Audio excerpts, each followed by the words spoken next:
मुरैना में चंबल नदी से रेत का जो अवैध खनन है वो थमने का नाम नहीं ले रहा है। धड़ल्ले से सरकारी कार्यों में इस्तेमाल हो रही है चंबल की अवैध रेत, जहां गल्ला मंडी के निर्माण कार्यों में लगाई जा रही चंबल नदी से निकाली गई अवैध रेत तो 30 से 40 ट्रॉली रेत गल्ला मंडी प्रांगण में डंप की गई है। सुप्रीम कोर्ट ने जबकि चंबल से अवैध रेत परिवहन पर बैन लगाया है। जलीय जीवों के संरक्षण के लिए सुप्रीम कोर्ट ने यह प्रतिबंध लगाया था, लेकिन अभी भी यहां पर रेत का अवैध खनन जारी है।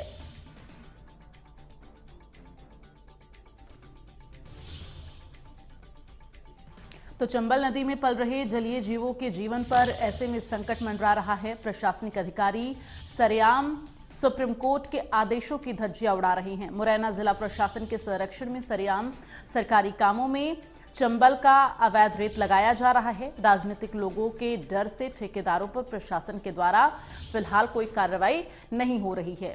तो राजनीतिक लोगों का ठेकेदारों पर पूरी तरह से संरक्षण देखने को मिल रहा है, जिसकी वजह से अवैध रेत यहां पर खनन किया जा रहा है।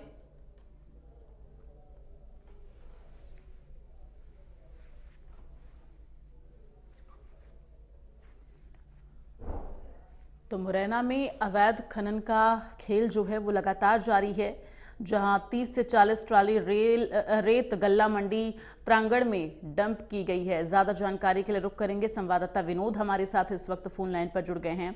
विनोद, धड़ल्ले से ये जो लगातार अवैध रेत का खनन जारी है, ऐसे में जानकारी ये भी मिल रही है कि राजनीतिक लोगों का संरक्षण ठेकेदारों को मिल रहा है। फिलहाल क्या कुछ जानकारी, प्रशासन आखिर क्यों नहीं इस पर अमल कर रहा है, जबकि सुप्रीम कोर्ट की तरफ से भी प्रतिबंध लगाया गया है? जी बिल्कुल, मैं बताना चाहूंगा कि सुप्रीम कोर्ट के द्वारा जो जलीय जीव है, जैसे घड़ियाल जो लुप्त होने की कगार पे है, तो उसको वातावरण को देखते हुए चंबल नदी को संरक्षित किया गया था और इसी को जिसको लेकर चंबल नदी पर जो अवरेत का जो उत्खनन है उस पर प्रतिबंध लगाया गया था। लेकिन देखा जा रहा है कि अब तक के रिकॉर्ड में यहाँ का जो जिला प्रशासन है उसमें पूर्णतः प्रतिबंध लगाने में अक्षम रहा है।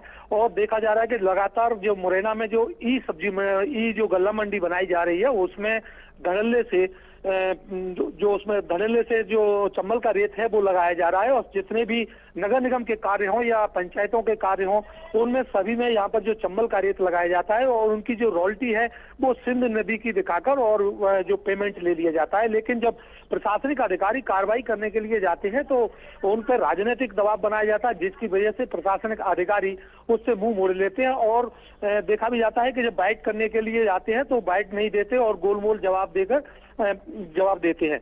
कि बिल्कुल देखा जा रहा है कि जो खनन माफिया है, चाहे रेत माफिया हो चाहे पत्थर माफिया हो, ये बिल्कुल प्रशासन पर हावी है।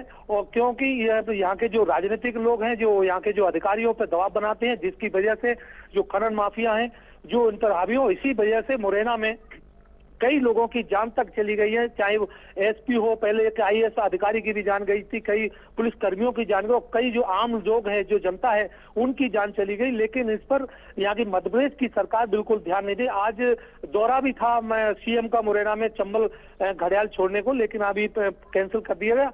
लेकिन देखा जा रहा है कि जो खनन है वो लगातार मुरैना में चंबल नदी से लगातार किया जा रहा है। चलिए, तमाम जानकारी के लिए विनोद बहुत बहुत धन्यवाद आपका।